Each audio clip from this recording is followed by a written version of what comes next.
आखिरकार कब आएगी एसएससी एमटीएस की आंसर की? जिन बच्चों ने चीटिंग करी थी आखिरकार उनके साथ क्या होगा? क्या रीशेड्यूल होगा एसएससी एमटीएस 2024 का? एग्जाम होने के 14 दिन बाद भी आंसर की देखने को नहीं मिली है। व्हाट्सअप द सरकार फैमिली, तो उम्मीद करता हूँ आप अच्छे होंगे और एकदम बेहतर होंगे। तो इस वीडियो में हम लोग बात करने वाले हैं आपकी एसएससी एमटीएस 2024 की आंसर की के बारे में। वीडियो शुरू करने से पहले इंपॉर्टेंट बात वही जनाब कि अगर आप मेरे चैनल में फर्स्ट टाइम आए हैं तो subscribe to my channel the सरकारी का। यू कैन ऑल्सो फॉलो मेरे इंस्टाग्राम, सेम नेम द सरकारी का। देखिए जनाब, जो आपके एसएससी एमटीएस के एग्जाम है आपके सितंबर एंड के अंदर स्टार्ट हुए थे एंड आपके अक्टूबर में पूरा महीना एग्जाम चले एंड नवंबर में आपके एग्जाम चले हैं मिड नवंबर तक एंड 15th के आसपास आपके एग्जाम खत्म हो गए थे एसएससी एमटीएस वाले। एंड उसके बाद हम एक्सपेक्ट कर रहे थे कि आपके हफ्ते भर से लेके 8 दिन के अंदर अंदर आपकी आंसर की आपको देखने को मिल जाएगी। जैसे कि पहले पूरा ट्रेंड रहा है, आपका सीजीएल उठा लो, सीपीओ या फेस 12 या सीएचएसएल, कोई भी एग्जाम आप देखोगे आपको आंसर की इतने दिन के अंदर देखने को मिल गई थी। तो अनुमान के तहत तो आंसर की आ जानी चाहिए थी, बट आंसर की आपको देखने को नहीं मिली।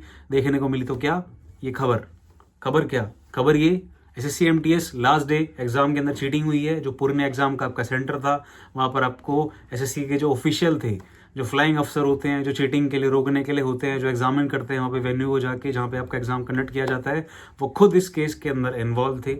इनफैक्ट जो टीसीएस के बड़े अधिकारी हैं, जो आपके हाईएस्ट ऑफिशियल्स होते हैं, जो वहाँ पे एग्जाम पूरे सेंटर को कंडक्ट करवाते हैं, जो टीसीएस के फर्म के अधिकारी है, वो भी इस कैंप के अंदर मौजूद थे, वो भी इसके अंदर मिले हुए थे। इसके साथ साथ और भी काफी लंबी चैन भी हो सकती है जो इस कैंप के अंदर सब लोग मिले हुए थे। खैर, ऐसा सुनने में आया है कि जो एसएससी एमटीएस की एक सीट है, एक सीट को 10 लाख रुपए के अंदर बेचा गया है और ये स्कैम पकड़ के अंदर आया था हमारे एग्जाम के लास्ट डे के अंदर। हो सकता है कि उससे पहले भी ये स्कैम चला हो और हो सकता है कि एक सेंटर को छोड़ के बाकी सारे एग्जाम सेंटर से भी ये स्कैम हुआ हो, बट इस बात की फिलहाल प्रॉपरली कोई भी ऑफिशियल तरीके से पुष्टि नहीं हुई है।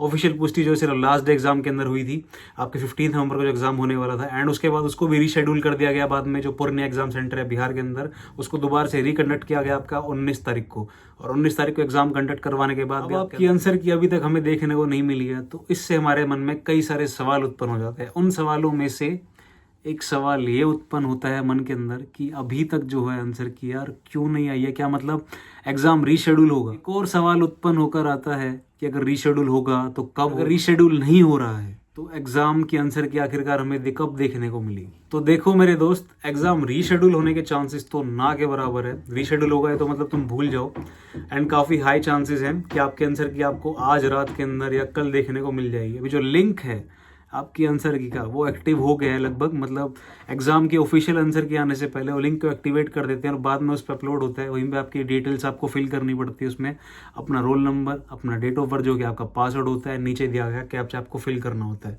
अब लिंक के अंदर क्लियरली यू कैन सी कि वहाँ पे 28 तारीख की डेट उन्होंने दिखाई हुई है। तो हो सकता है कि रिफ्रेश जब लिंक होगा तो कल भी एक वर्किंग डे रहेगा आपका 29 नवंबर फ्राइडे। तो हाई चांसेस आर देयर कि कल शाम तक आपको आपकी आंसर की देखने को मिल जाएगी। तो रीशेड्यूल होने के चांसेस तो नेग्लिजिबल है कि रीशेड्यूल होगा, क्योंकि रीशेड्यूल करना ही होता तो then they would have done it earlier. क्योंकि जब उनको 15 नवंबर को चीटिंग का पता लगा तो 19 तारीख को सिर्फ एक 1 डे वाले एग्जाम को रीशेड्यूल नहीं करवाते, वो पूरे को भी नोटिस निकाल सकते थे। बट इस प्रकार का कोई भी नोटिफिकेशन देखने को नहीं मिला। बीच में कुछ स्टेट्स के अंदर इलेक्शन भी थे, तो जहाँ पे इलेक्शन थे उन्होंने भी उसको रीशेड्यूल की डेट दी थी। तो इस वजह से भी हो सकता है कि थोड़ा सा और डिले देखने को मिल रहा है हमें आंसर की के अंदर। अदरवाइज आपकी आंसर की आपको देखने को मिल सकती है 27-28 को, बट कोई नहीं, थोड़ा सा डिले और से। जब इतना इंतजार हमने करा है तो थोड़ा सा इंतजार और सही। तो कुल मिला के कंक्लूजन ये निकलता है मेरे दोस्त कि एग्जाम के रीशेड्यूल होने का चांस तो है ही नहीं, कोई ना के बराबर बनता है एकदम। क्योंकि रीशेड्यूल होना होता तो पहले उसका नोटिफिकेशन आ चुका होता। सिर्फ 15th वाला रीशेड्यूल करा है 19 तारीख को। एंड आपके आंसर की के अंदर जो डिले है उसके दो कारण ये निकल के आते हैं। एक तो जो आपका चीटिंग हुआ 15 नवंबर को, वो वाला डिले, एंड इसके साथ साथ कुछ स्टेट के अंदर इलेक्शन चल रहे थे जिस टाइम पे एग्जाम्स कंडक्ट हो रहे थे, तो वहां पर भी एग्जाम को आगे पोस्टपोन कर दिया गया था रीशेड्यूल करके। तो उस वजह से भी आपकी आंसर के अंदर आपको थोड़ा सा डिले देखने को मिल रहा है। But don't worry, as I told you in this video earlier also कि आपके आंसर की का लिंक एक्टिवेट हो चुका है लगभग, एंड आपको आज रात नहीं तो 29 तारीख को आपको आंसर की देखने को ऑफिशियल मिल जाएगी। बाकी आप लोग चैनल को सब्सक्राइब करने में डिले बिल्कुल मत करें और साथ के साथ आप अपनी प्रिपरेशन के अंदर भी बिल्कुल डिले ना करें। जिन लोगों ने चीटिंग करी थी वो लोग पकड़े गए हैं। इसके अलावा और भी लोग भी हो सकते हैं जिन्होंने चीटिंग करी होगी और भी सेंटर्स के ऊपर। तो इन चीज़ों के अंदर आप अपनी फालतू की एनर्जी को वेस्ट मत करो, आप अपनी मेहनत पे भरोसा रखो। अगर आप प्रॉपरली मेहनत करोगे तो आप पक्का सिलेक्शन ले लोगे। आज नहीं तो कल आपकी जो मेहनत है वो कहीं ना कहीं जरूर रंग लाएगी। बस आप अपने साथ ऑनेस्ट रहो, जितना आपको बस पता होना चाहिए कि आप क्या डिजर्व करते हो। आपके जो रूट्स हैं एकदम अंदर ग्राउंड के अंदर गड़े रहने चाहिए, चाहे वो आप तैयारी कर रहे हो या आप लाइफ के किसी भी स्फेयर के अंदर आप कुछ भी कर रहे हो। So just be honest with your self and don't get indulge and don't waste your energy in all these things. आप अपने ऊपर फोकस करो, अपने आप को बेहतर बनाओ, आपका सिलेक्शन पक्का 100%। और ऐसा नहीं है कि चीटिंग वाली बात पे ना ध्यान देने के लिए मैं आपको सिर्फ हवा में बोल रहा हूँ मजे मजे के अंदर।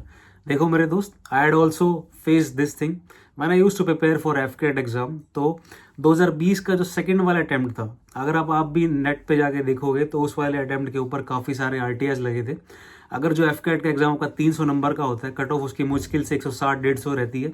तो जो बंदे अपने अमूमन एवरेज स्कोर 220 लेकर आते हैं, उस वाले अटेम्प्ट के अंदर उन सभी का स्कोर 140-150 था और वो लोग कट ऑफ को क्वालिफाई नहीं कर पाए थे। उनमें से एक मैं भी था और उन सब लोगों ने RTI लगाई थी। बाकी इस पेपर के इस जो स्कैम था जो CDEC के द्वारा हुआ था, इस बारे में मैं आपको ज़्यादा डिटेल के अंदर गहराई में नहीं लेके जाऊँगा फिलहाल के लिए। बस एट द एंड मैंने यही सबक लिया था कि इन सब चीज़ों के अंदर फालतू में अपनी एनर्जी को वेस्ट नहीं करना है, अपनी एनर्जी को चैनलाइज करना है और पॉजिटिव वे में लगाना है, क्योंकि आगे आने वाले और भी एग्जाम्स हैं।